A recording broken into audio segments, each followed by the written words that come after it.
ആണവായുധങ്ങൾ ഒരു രാജ്യത്തിന്റെ പ്രതിരോധശേഷി വർദ്ധിപ്പിക്കാനുള്ള ഉപകരണങ്ങൾ എന്നതിലുപരി ആഗോള രാഷ്ട്രീയത്തിൽ ഭയവും അനിശ്ചിതാവസ്ഥയും സൃഷ്ടിക്കുന്ന ഘടകങ്ങളാണ്.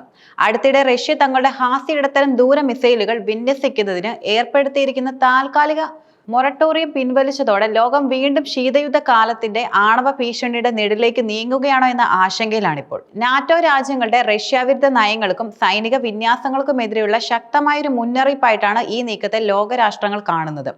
റഷ്യൻ സുരക്ഷാ കൗൺസിലിന്റെ ഡെപ്യൂട്ടി തലവൻ ദിമിത്രി പെസ്കോവ് ഈ നീക്കം ഒരു പുതിയ യാഥാർത്ഥ്യമാണെന്നും കൂടുതൽ നടപടികൾ പ്രതീക്ഷിക്കുകയെന്നും പ്രതികരിച്ചത് ഈ ഭീഷണിയുടെ ഗൗരവം വർദ്ധിപ്പിക്കുന്നു.